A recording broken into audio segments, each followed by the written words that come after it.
Je te dis que c'est comme ça. C'est pas vrai, c'est pas possible. Qu'est-ce que vous faites les pitchounes? On se demandait comment qu'on fait les bébés.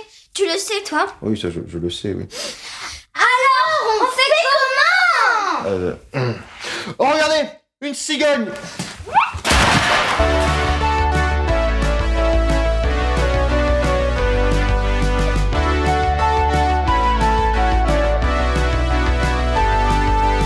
Salut les bitchous! Non mais qu'est-ce que c'est que ça là? Allez hop hop hop, on s'en va! C'est moi la star. Salut les pitchounes! Trop mal joué. Trop mal joué.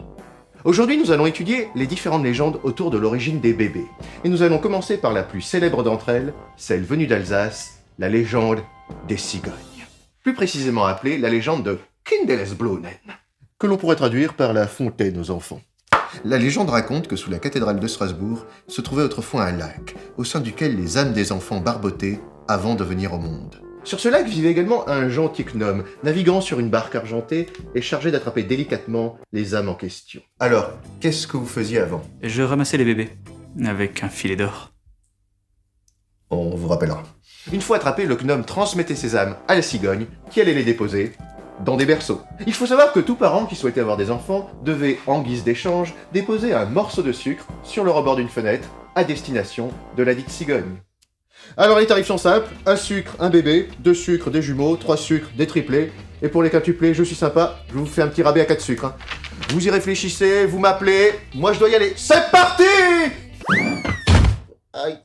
Alors pourquoi une cigogne, me direz-vous? Eh bien cela viendrait de l'image très positive qu'avait l'animal auprès de la population d'Alsace. En effet, avec son long bec, cet animal pouvait débarrasser les champs des créatures les plus néfastes, telles que les rats ou les vipères. Une autre légende voudrait que les garçons naissent dans les choux et les filles dans les roses. Son origine serait à chercher du côté de la mythologie grecque, avec l'histoire du roi Agamemnon. Alors qu'il était parti guerroyer, sa femme Clytemnestre accoucha de quadruplés, 3 filles et un garçon. Cependant, elle n'avait absolument rien pour les recouvrir. À l'époque, c'était déjà la crise grecque. Elle décida donc d'envelopper les filles dans des pétales de rose, la rose étant le symbole de la féminité durant l'Antiquité, et les garçons dans des feuilles de chou, tout simplement parce que du chou était prévu au dîner. Désolé, merci. Par ailleurs, on conseilla pendant très longtemps aux jeunes mariés désireux d'avoir des enfants de consommer du chou. En effet, ce dernier, riche en vitamines, était considéré comme susceptible d'accroître la fertilité, c'est-à-dire la capacité à avoir des enfants. Tu sais qu'en plus d'être chou, je suis super fertile. Ça me prend le chou. Pourquoi ça marche jamais ça?